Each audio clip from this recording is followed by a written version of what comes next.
local people, local news and events,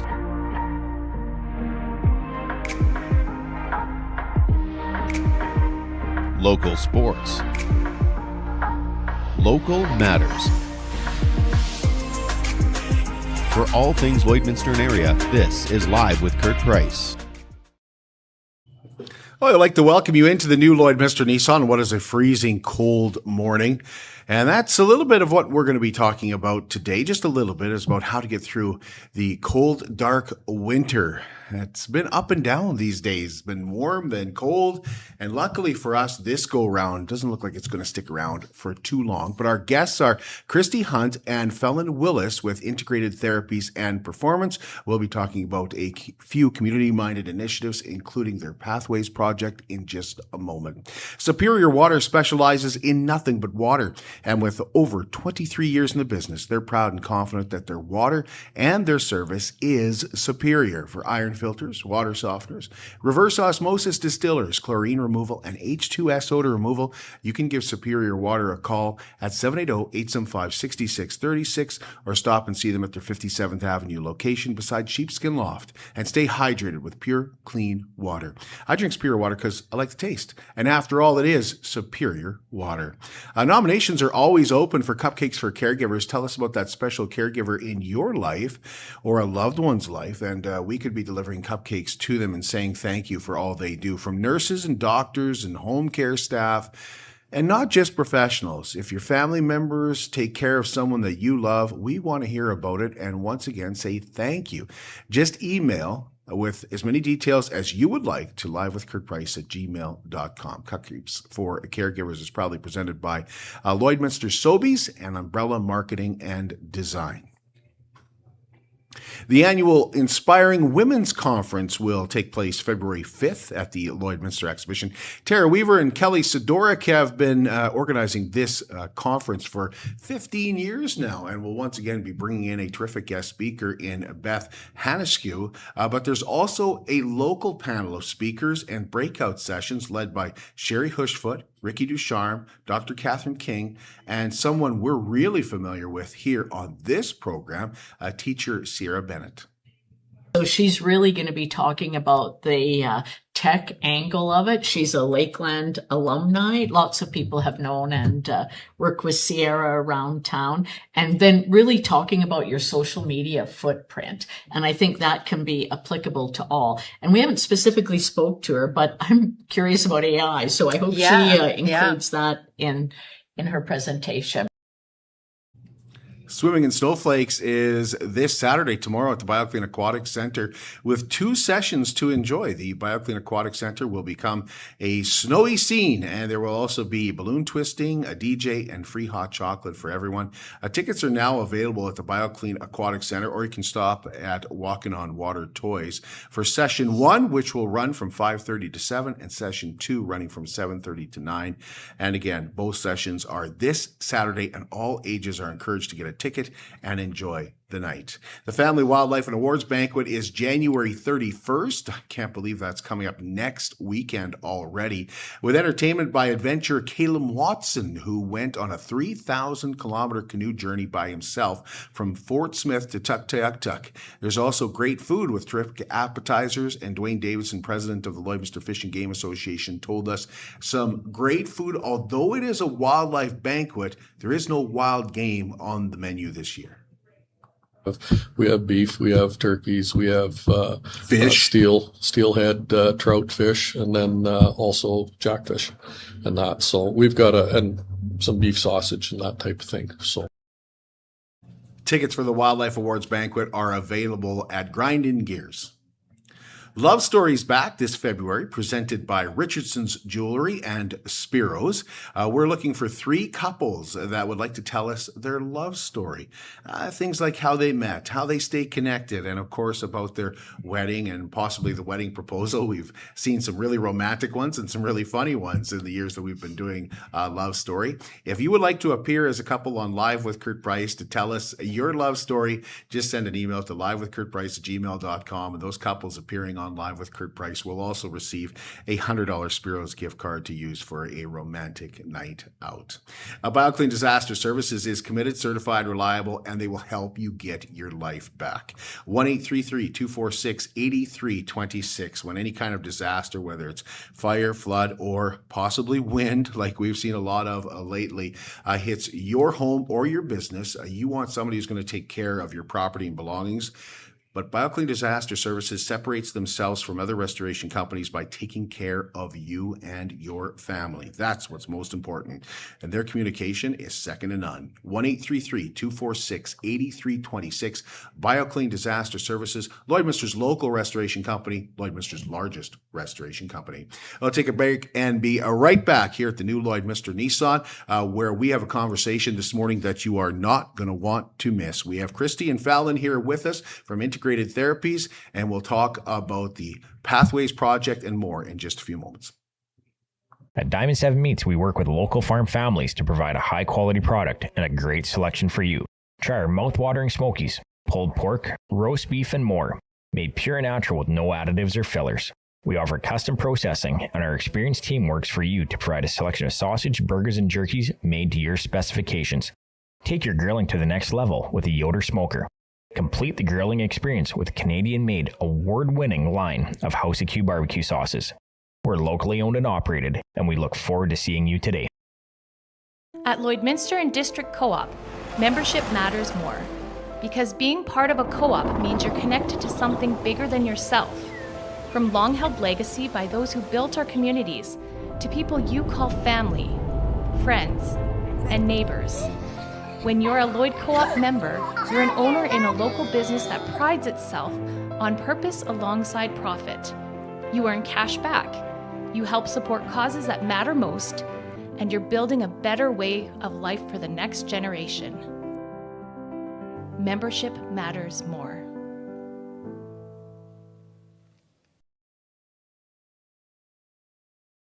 How can you help support the oil and gas industry and jobs in Western Canada? The answer is closer than you think. Sell your scrap metals to PWM Steel. PWM sells scrap iron to Evraz, located in Regina. Evraz's #1 customer is the energy sector, building pipes and plates for the oil and gas industry. PWM Steel is your locally owned metal recycler and steel service center in the area. Plus, they're a strong supporter of the community. PWM Steel, your top steel supplier for Alberta and Saskatchewan for 40 years.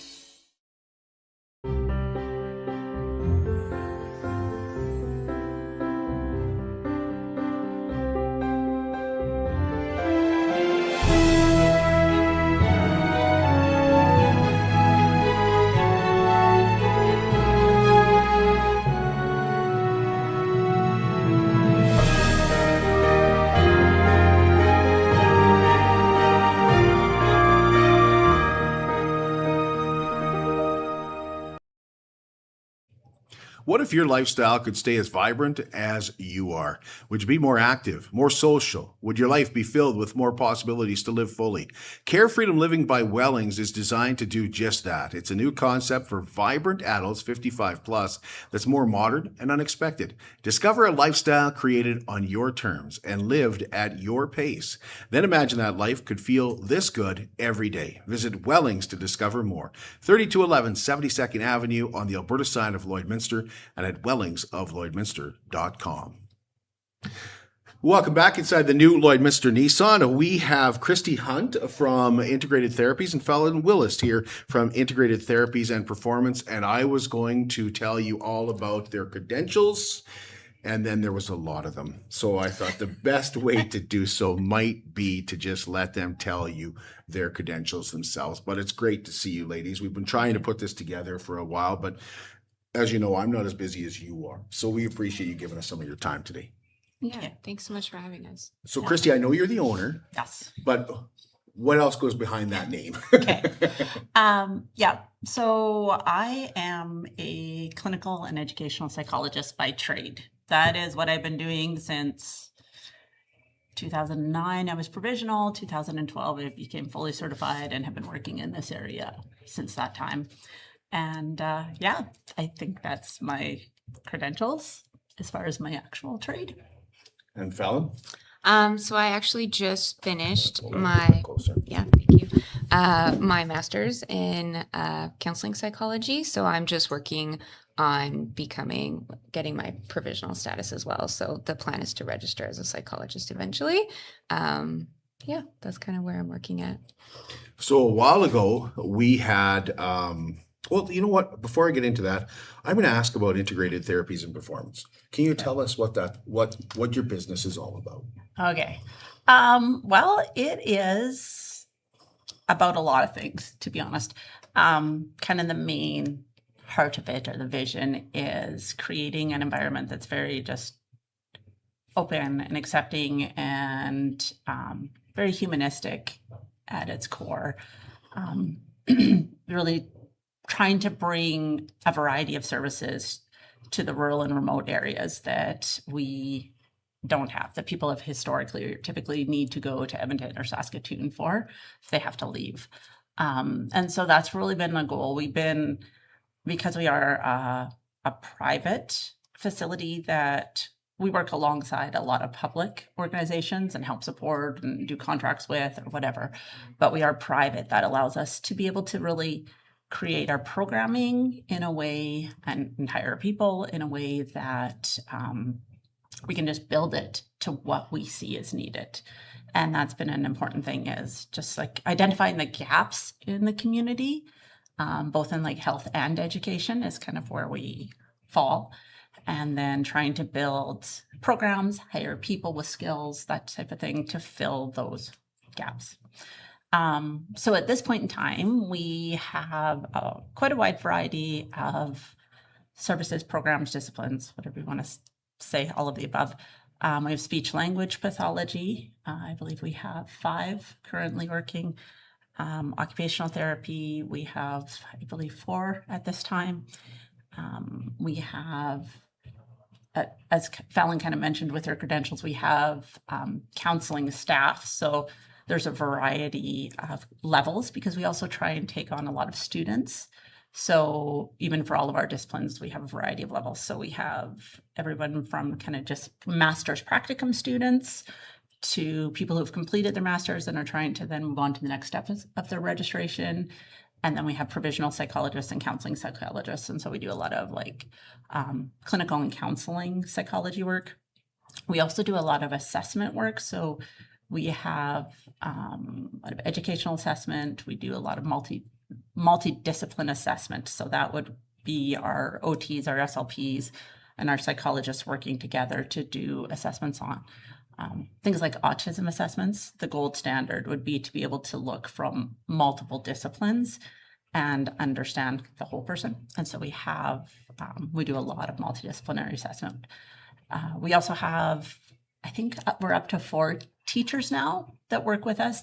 We call them learning coaches, but they're all registered teachers with a lot of specialized knowledge. We have a couple of high school age targeting teachers that we just brought on. And then we have a couple of more elementary, like that focus on reading, learning disabilities, helping young kids with ADHD build those skills for missing whatever they happen to be missing, right? We do a lot of summer programs. We have therapy assistants. We run day camps, a lot of virtual work. I'm trying to think, what I'm missing? Are you growing? Would you say you're growing? I feel like we don't stop. Mm-hmm. Yeah. It's kind of been this kind of constant progression. Like I said, I've been in the area since, like, just working. Often psychology works somewhat like an island. They work individually. And so about 2012, I started doing that. I had clinical and did work for school divisions around and that sort of thing. But I've always kind of had the view that, I don't know, like it would be arrogant of me to think, as my one person with my one discipline, to fully understand a person and be able to fix whatever it is, right? And so that is kind of also the underlying pieces behind that is humans are very complex. It doesn't matter what the age. And so to be able to look as a team and look from different lenses and work together can help at the base of it, the client move forward, maybe on the quickest path. But yeah, so with that is where anytime we fall into a hole or we notice that there's this piece we're not understanding. Can Right. I add Yes. to that? Something Yeah. that's beautiful about like what Christy has created with integrated therapies is that it really speaks to me like personally also as somebody who I have 4 kids, and so 4 kids have different challenges, right? Physically, mentally. And I think for any parent, you've probably encountered a situation where maybe you needed some sort of specialty service, right? Or medical care for your child. And within our field, right, of counseling and speech language pathology and occupational therapy, I really love this story that Christy has shared before about how when she was working with families early in her career, she would make lots of recommendations. These are things that could really support this child or this family. And then the frustration that happens as a professional, not even being the parent in that family, when we don't have those services here or people are having to travel so far.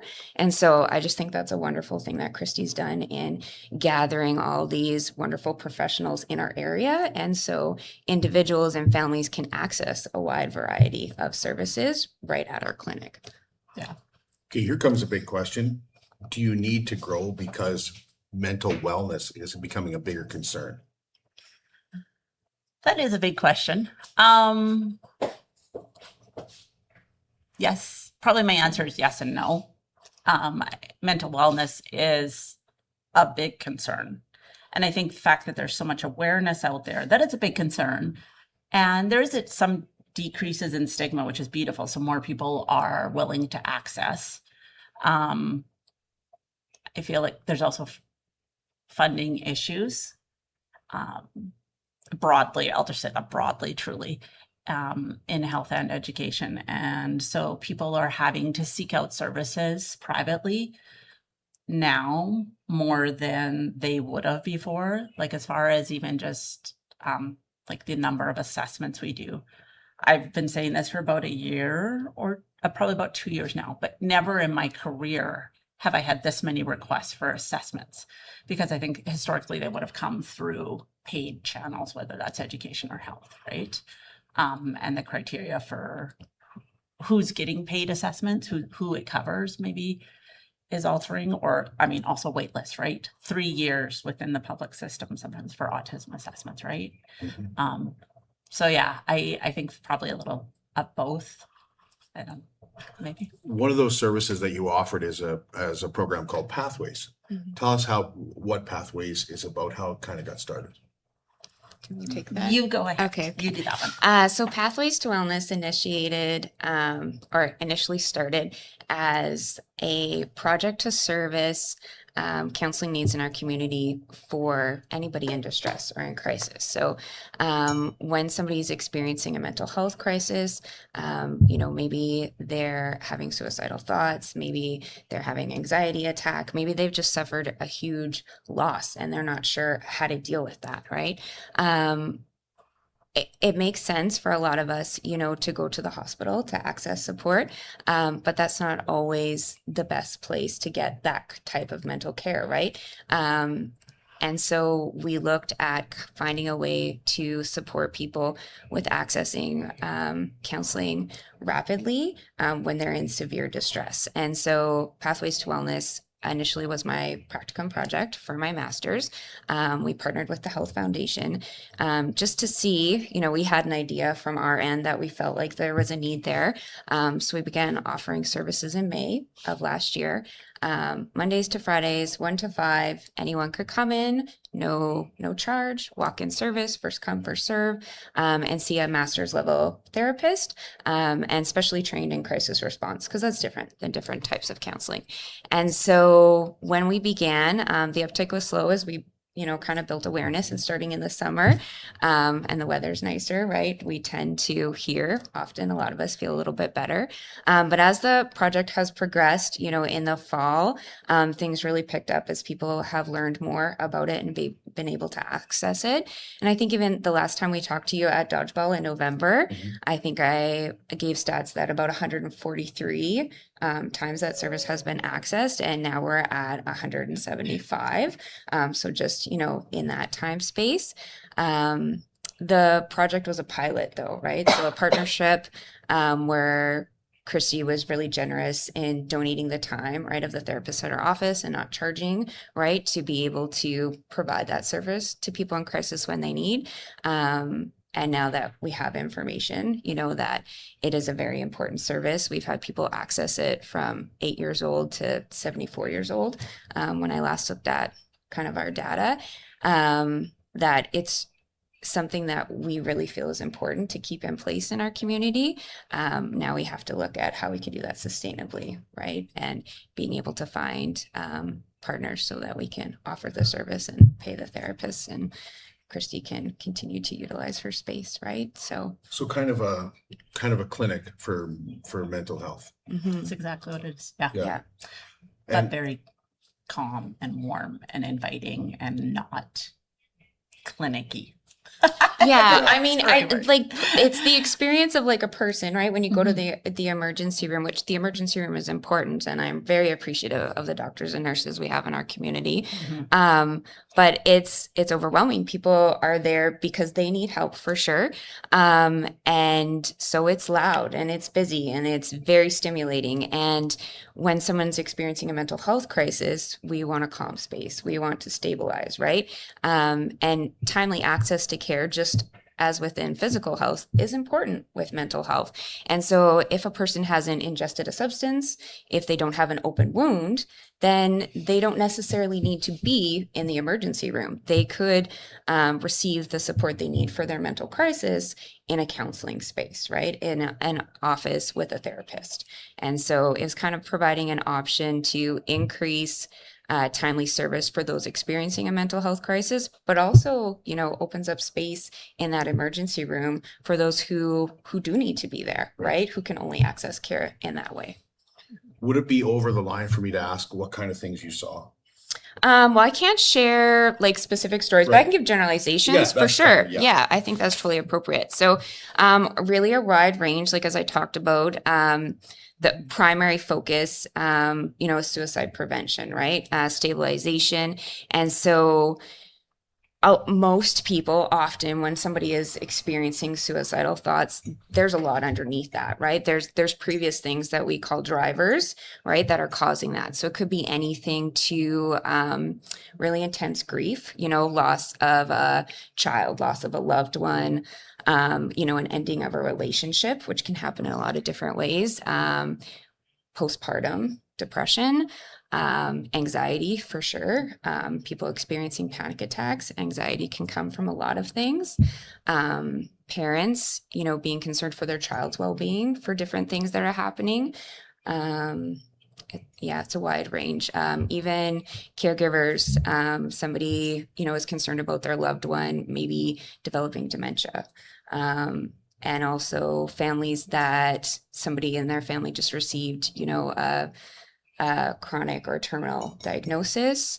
That's kind of a variety. I mean, there's a lot of things that can put somebody into a mental health crisis, right? Just in that moment of not really knowing what to do, how to move forward. And depending on the supports they have in their lives or the supports they know are available to them, we have a lot of great supports in our community, but not everybody knows about it, right? And so that's really the foundation of the Pathways model is stabilization. So meeting with the person, talking with them, validating their experience, right? Letting them know that you see them and you understand why they would be in such distress, and then going through ways to kind of connect with them in a way that gives them choice, right? These are some options that I think would help you to move forward. What sounds good to you, right? And it's really important to provide people a sense of empowerment and control over how they're going to deal with this situation, right? Because it's not my life, it's their life. And then that stabilization plan or the follow-up from it is connecting them with other resources in our community. So, other long-term therapists, somebody that's maybe specialized in their specific issue that they're dealing with, and then also other community resources, right? Programs through school or in the community, support groups, things like that. Christy, did it go the way you thought it would go? Like, was there anything that surprised you from putting this together? Honestly, Were the numbers about what yeah, you thought? they'd be? honestly, nothing really surprised me. Right down to Felon's beautiful ability to start it, run it, management. Like, this was an idea that I have had, and many community members, I'm sure, have had for ages in this town, that we needed something in this like this. But yeah, Felon was definitely the right person to be able to start and run this. But as far as numbers, no, I wasn't surprised that it was slow to get started between awareness and beach therapy that everybody does in the summer. Like, it's just a running joke that you don't summer, right? And then, but by the time it picked up, yeah, no, I was very touched though by a lot of the some conversations that we had with even other agencies or that would refer or send people to us and go out of their way to tell us how much it helped their clients or how appreciative they were about having this resource in Lloyd and the ability, in that moment when they know there are clients in crisis, but that's not their area. They don't know what's needed to help them feel calm and stable, to be able to have a place to send them. Like Felon mentioned, the ER in our town is wonderful. I have nothing but respect for the doctors and the nurses that work there. We all know that with the health systems here, we're always, it's always backlogged. There's always one end wait of the lists. country to There's the just, other. yeah, there's just, that is just a fact of life at this moment in time. And we also know that like Felon had touched on about when somebody walks in with a mental health crisis, their needs are very different than a broken leg. And to be able to have a safe environment, a calming environment, something that helps them regulate, some place where they have autonomy, right? That in that moment when it's very directive, you can really even trigger more active suicidal ideation if somebody feels their autonomy is threatened, right? And so it has to be handled very, very carefully, those conversations. And so you need a space where somebody understands that and can come from a very non-directive space or conversation, but also very kindly put in some direction for them. It's like a dance of how to handle that.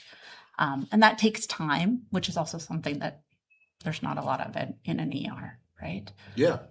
So yeah, no, for me, it wasn't a surprise at all that the numbers just keep increasing. It was a pilot project. So were the numbers there enough to say we have to keep this going? And what do you need to do to keep it going? Do you want to start? I mean, I guess I'm biased.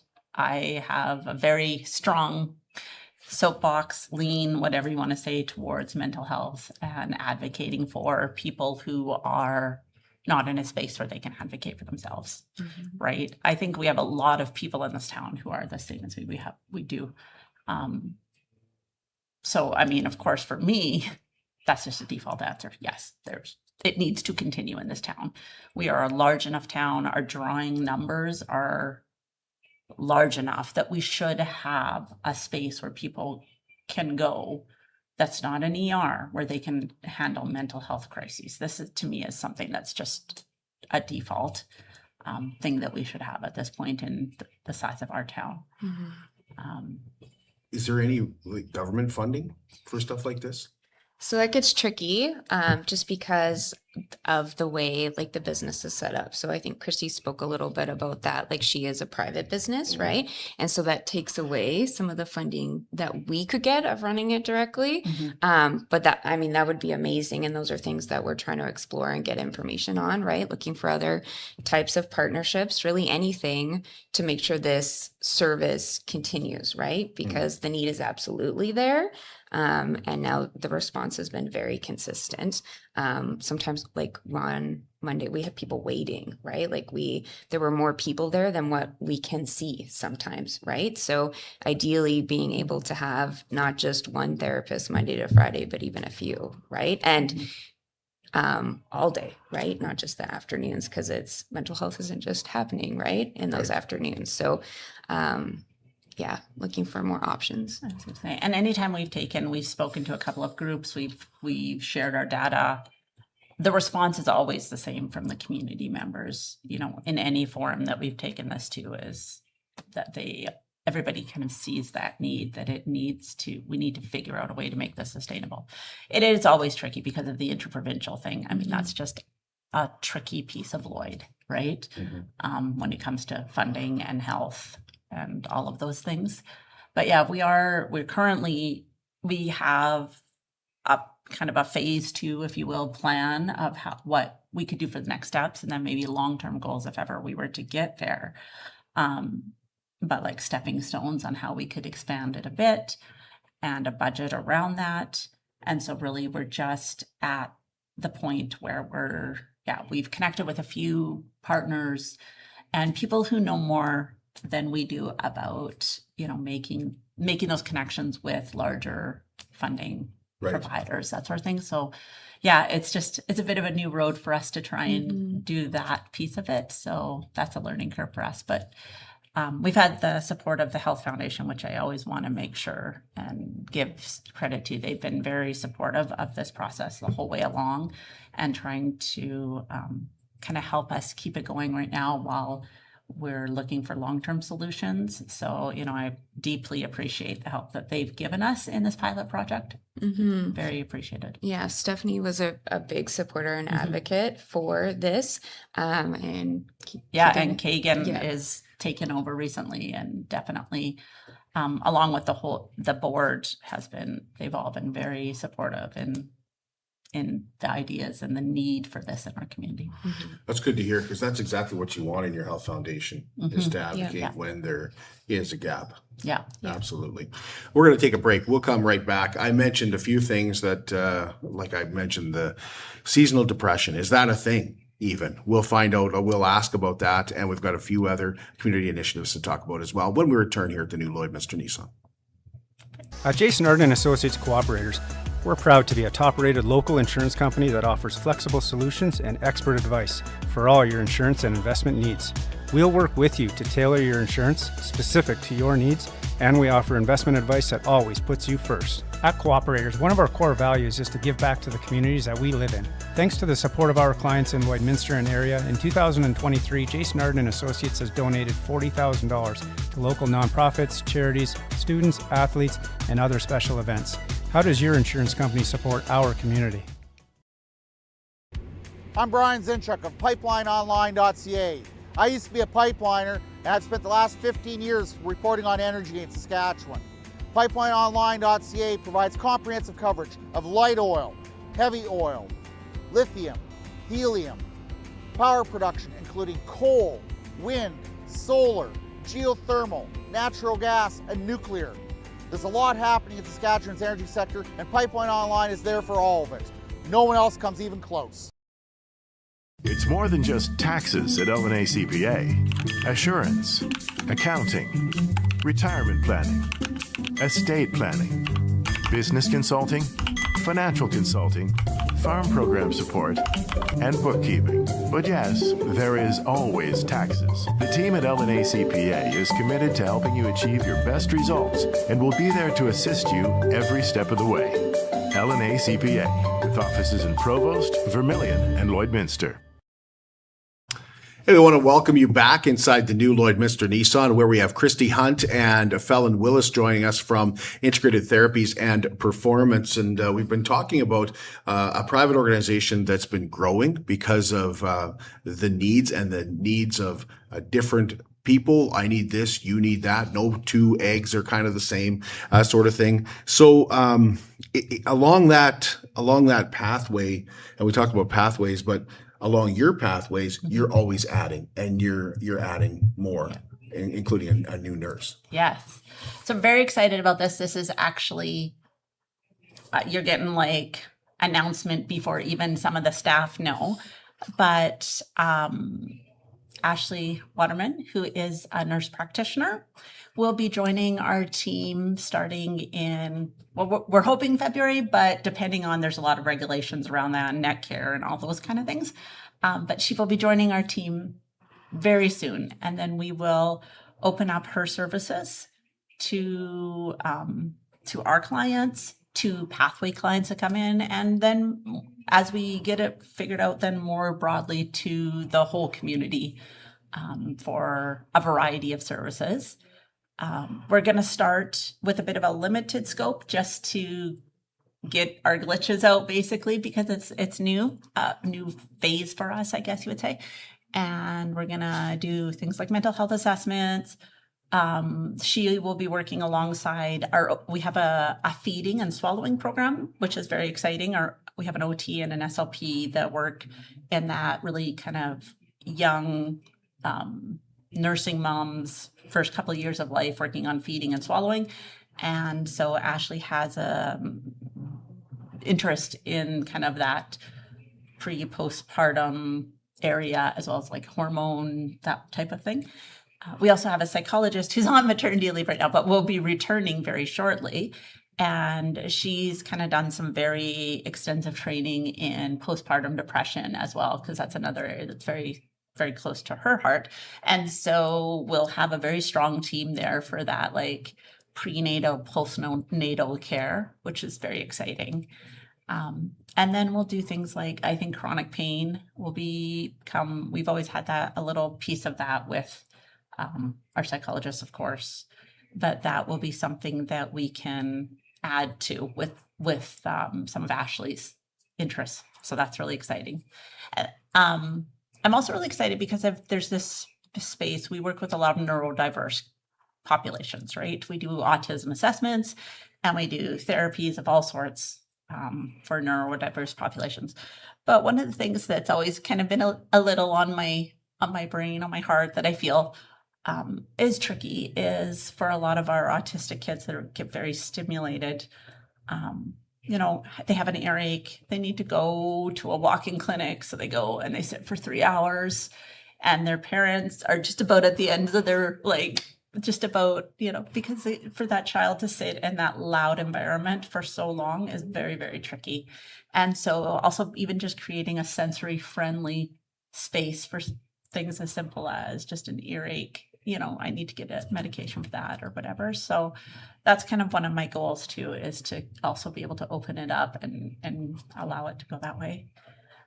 We have a couple of other really cool things. We have an occupational therapist who specializes in who's going into like adult care, but she also does interior design. So she really so she's specializing in like functional interior design through occupational therapy. So she knows the body, she knows the pieces of it, but she also has the design taste. And so that's a very interesting thing for maybe people needing to build houses, or somebody ends up in a wheelchair or something like that and wanting to create a space. So that's just a really cool thing that there's nothing like that, in the area. I can't believe you fit all this under one roof. It's challenging sometimes. It is challenging. It is. And the staff are beautiful because we rotate and people work at the kitchen table and they sit in the auditorium at a teeny little desk. But that's because everybody is about the people that come in, right? And they put the client's needs ahead of their own. And yeah, it's pretty beautiful. But yeah, it's tricky. One other thing that I'd love to mention is our barrier-free counseling program. Do. So this we started, I want to say about 2 or 3 years ago at this point. And it's basically what it is like, as we had said earlier, we take on a lot of students. So we're always trying to identify people who live here and are going to stay here, right? Instead of bringing in somebody from the area, they do a practicum here and then they take their skills somewhere else, right? So finding people and supporting them to be able to develop their careers so that they stay in our community, right? So we have more access to resources. And so with our master's practicum students, Fallon was a bit of an exception, a beautiful exception because of the Pathways program. But we typically run a barrier-free counseling program where we offer sessions at a very, very reduced price. So our practicum students will do it in person or virtually. And then I supervise because I'm one who supervises the students that come through. And so what that means is they might be the ones that do the direct therapy. Sometimes I might sit in if that's needed, or then they might do the direct therapy and then I consult on the case and give recommendations and that sort of thing. But the general population who accesses that, they pay $25 for a session. Okay. Yeah. So it's a much reduced rate for, and it works really well. It's kind of a win-win. It gets way more services out to community members. And it also gives our practicum students access to clinical hours that they need to complete their practicums in a more rapid succession. Mm-hmm. So you kind of answered this a little bit earlier when you said beach therapy was a thing. It is a thing. It's definitely a thing in Canada. Mm-hmm. But when it comes to, I like to call it the cold, dark Russian winter here. It's dark by like 4:30 in December. It's still dark like 5 o'clock moving into February. Yes. Like, is there a certain, is it real? Like, is seasonal depression a real thing? Yep.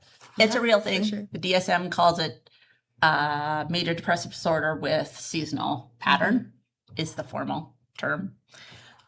Most of us call it seasonal affective disorder, winter blues.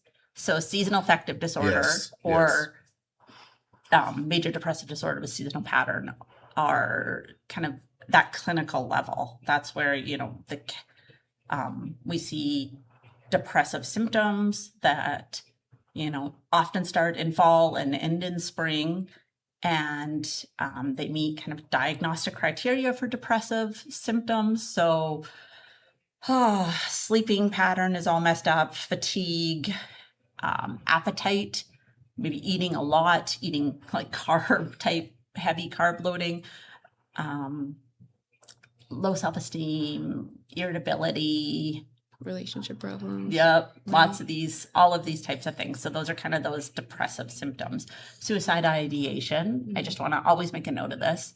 Suicide ideation is a depressive symptom. If you have a cold, you get a cough. A cough tells you have a cold.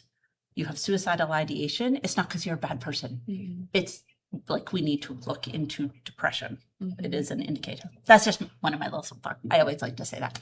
But so basically with winter blues, it's kind of like a pre-syndromal type of, it's just sub-level of diagnostic threshold. And so a lot of us get it, but some people it can go right down into that actual clinical level. And then usually you need a couple of years of this happening and it being a pattern for them to make that actual diagnosis of the disorder itself. Can you kind of feel yourself sloping towards there? Can you feel it like personally for me, I like to have something to look forward to. Yes. That's just my coping thing. I want to be able to look forward to a winter vacation. Let's put it at the end of winter so I can get through kind of looking forward to something. But is there anything when you kind of feel yourself kind of slipping a little bit, what would you suggest for people? So there are some things that we know that are like preventative things, of course. So physical activity, outdoor exposure. So on a day like today, really cold, but if you can get yourself in the sunlight, right, for a little bit. Even just like a few minutes. Just a few minutes. Yeah. That can make a big difference. There's kind of mixed evidence on vitamin D in relation to that, but it's not going to hurt you. One thing that is along the treatment line and was, especially when I started in this career ages ago, was therapy that you had to go somewhere to do, but now is very accessible, is light therapy lights. And so so basically you can buy them at Costco, right? But they have to be 10,000 lux. That's the type of light. But a lot of people own them They have them in their house. And if you use it for 20 to 30 minutes within an hour of waking, you can do that every day. Like turn it on, have your coffee, just have it going. It doesn't have, you don't have to be just like staring at the light. You can just have the light falling so it comes through your eyes onto the hypothalamus, right? And works on the circadian rhythm. Then that can be something, you can do that as a treatment if you're already there, but you can also do that proactively. You can just start doing that in the morning in October when the only caution with that is somebody with a bipolar disorder, light therapy can trigger hypomanic or manic episodes. So that is like kind of the only maybe cautionary tale around light therapy. But like for the general population, like what you mentioned, having something to look forward to, that's really important. Like being able to even notice a couple good things every day, right? There's lots of science behind like a gratitude practice like that. And so at this time of year, it's kind of like if you know somebody that when it's cold and it's dark, it really does kind of affect your mood, being really proactive and making sure, okay, even when I don't want to, I'm going to make myself, go for a walk, whether that's inside or outside, right? Something to raise your heart rate, making sure that you're paying better attention to your diet, drinking, making sure you have some engagement with people who are important to you, right? In your life, kind of attuning to all those different needs that if there was concerns in those areas that we would be looking, right? That would be clinically significant. And so it's kind of like a bit of, okay, when I just kind of want to hide away and stay in my bed where it's warm, doing a bit of the opposite. Hey, if I'm really feeling like that, that's a sign that maybe, I should make some plans to go out with my friends and have supper out, right? And be in a warm place and talk with people and feel something positive and good, and really making it purposeful of like kind of reflecting on those things. So even though it's awful outside, the sun is shining, right? Mm-hmm. Or we got to have a great conversation, or I get to watch my favorite show tonight, but something, right? It doesn't have to be a huge thing. Trips are great, right? But not everybody can do that, right? So. Well, that's interesting because I do feel like every once in a while I'll get the urge to, let's go for supper with somebody. Let's go out and enjoy a supper, have somebody over. Yeah. Yeah, I do get the urge to, and not even realizing that's probably because you're naturally seeking, and that I think withdrawal is one of those main diagnostic criteria, right? The pulling away from people. And so, to just actively have something planned, even though it's dark and it feels like I should be in bed and it's only 6 o'clock, right? Yes. Okay. One more thing that I want to ask you about, because it has just become so relevant lately, is, and I don't know if this was always the case, or I'm just getting older, or because we have a president that seems to be all over the place in the United States, the leader of the free world, but I feel like there's a political depression. I feel like, after the last election, I didn't want to hear about anything political for months. It was like, I don't even want to have anybody on my show to talk about this. It took me a while to we had so much of it come our way, especially here in Lloyd, because we had a municipal election, a provincial election, a federal election. I felt really burnt out, and I'm feeling that again from watching the leader of the free world lately, and our own politicians as well, and seeing things that I disagree with, or has that always been a thing? Is it a new thing? And what the heck can we do about it? That's a lot. It is. Do you want to speak? Do you want me to speak to it? Sure. Go ahead. I think maybe even more so anxiety, I would say, maybe than depression. Both can coexist. But I think it's stressful, right? There's a lot of things happening in the world that we as individuals, when we hear these things, that some of it is scary, and they're things that we don't have any direct control over, right? And so things like that really engage that nervous system, right? And kind of put us into this state of hyperarousal and, being on edge. I don't think it's totally new. I think it feels a lot for us who are living right now, but I think during other times in history, right, there have been times where things feel really unstable in the world and things are happening really quickly and it's hard to keep up, right?